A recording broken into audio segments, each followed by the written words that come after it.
with Guppy. He's a fixture around our place down on the Pop Block. And Guppy was actually here, the original Grasstown riots. Is that right? Oh, yeah. 35 years ago, it was a hot night. Here's hoping it's not going to be as hot tonight, but we're going to have a whole lot more fun. It was a pretty wild night. Very, very wild night. I have a friend of mine on this t-shirt that I'm wearing right here. He was yelling at me, telling me to get my rear end out of the way. I didn't. I got kicked by horses. He was far enough away, he didn't. Fellow's name is Glenn McKinnon. I really wish that somewhere somebody will find him and send him to me.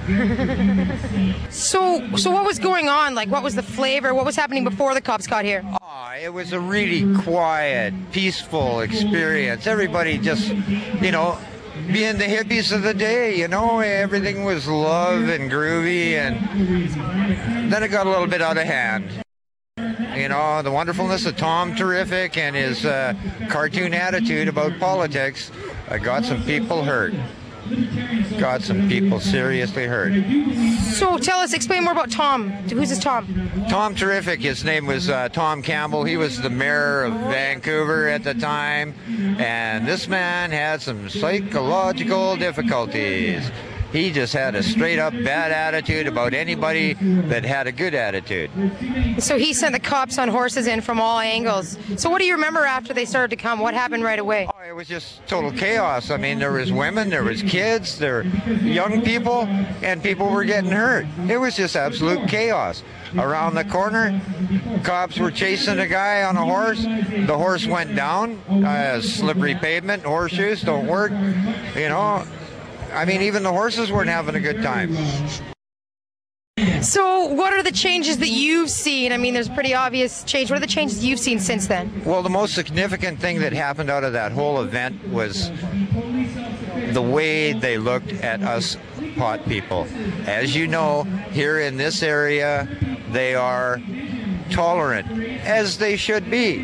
Come on, kids, it's only a flower. First drug law started right here on this corner.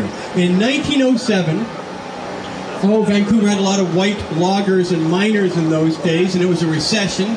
It was really hot in the summer like it is now. And they got all piss-ass drunk in the bars around here. This is famous saloon keeper Gassy Jack, the founder of Vancouver. How appropriate we should be talking right beside the booze king himself. Well, in 1907, all the white loggers and miners got pissed up drunk. And they decided, Jesus, those Chinese people, they never get unemployed when times are rough. That's because they work harder and they're on opium. So what happened is all the white people got drunk and they trashed Chinatown. As over here, they beat up Chinese people and they burned it and they looted it and they smashed it. And then they moved on to Japantown, which was just down that way. And they proceeded to have a pitched battle with the Japanese Canadians who were here then. And then finally the police restored order. So the unusual solution to the problem of white unemployment and drunkenness was remedied by Canada's first drug law, the Opium Act. And that was designed to round up the Chinese who were working harder, longer hours, and for less money on opium than the white people could do boozed up on alcohol. So William Lyon Mackenzie King, who later becomes Prime Minister but was the Labour Minister in 1907, he determines that the problem is not the white people who caused all the violence, which is still true to this day, but it's the Chinese people who are smoking opium, working long hours, getting the old people who are Chinese to work long hours, and they can do it cheaper than the white people, and they were more competitive, so the Chinese people did not face unemployment like the white people did. And the government passed laws called the Opium Act so that over the next 25 years we could round up thousands of Chinese people and deport them back to China and put them in jail and basically drive their culture underground so that the Chinese were even more hidden and more pushed away from mainstream society. Just want to remind you that although women got the vote in 1920 in British Columbia, Chinese people did not get the vote till 1950. So we've had a century-long period of prejudice against Chinese people, against black people, Hispanics, natives, and pot smokers, and it still manifests itself. What we do on an individual basis makes a difference. I wrote a letter, it got printed. I was going to be lazy about that shit. I was reading something, it made me mad. The guy was like, the inside should close because drugs are bad and marijuana grow-up should be criminalized, and he brought marijuana into it. And it was just like, usually I would just read it, you know, and just be mad and not do anything. But I decided, even though I was hungover from my birthday, I decided to get up and sit on the computer and try to be intelligent and not just write like, you're fucking stupid, because that's how you feel. But instead, I took the time to craft it, and they printed the letter. All right, they printed the letter. It was the Metro, and they printed it. And I realized at that moment that it actually does something. It actually goes out there, and it affects people's minds, because people read that letter and they don't know who I am. They don't know I'm Rhiannon Rose. They just see some name and they see an opinion that's well thought out. So I just want all of you to come out. I mean, there's people here. I want to thank the Herb School, obviously, for putting this on. Thanks, Herb School. Everyone give them a round of applause. Thank you.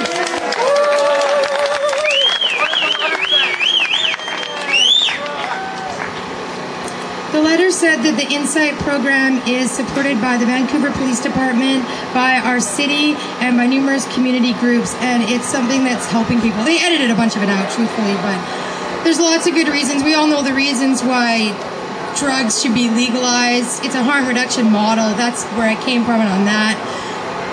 To continue to criminalize people is never going to get anywhere. All it does is put the money in the hands of criminals, makes it easier for them. Basically, why I'm here is just to implore you all to do something, even the smallest thing, even just saying something to someone when they tell you a marijuana lie. Confront it with a marijuana truth. Nothing is stronger than the truth. Thank you. You can all check out Marijuana Report at Pot TV and many other shows of fabulous, over 1,100 fabulous shows on Pot TV at pot.tv on the net. Thank you all for coming out. Thank you. It's 419, time to whip one out! Just one? Yeah, but it's a big one. Okay, it's a big one. It's a big one. Yay, a big one. It's a really, really big one.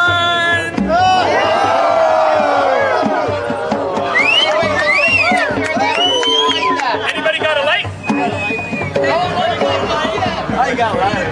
Not one. Oh. Now we need Neil first point.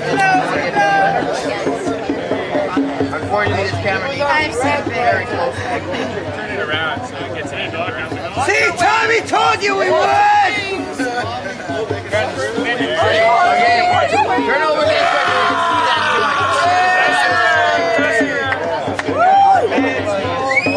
Yeah, you gotta spin it while you smoke it, or else it'll burn on you. There you go. Good idea. Every time you see a child smoking tobacco, shake that tobacco from their mouth. Flush it down the queue. Hey, let's give a big round of applause to BT for rolling on. Well done. Hey, I'm blessing. President.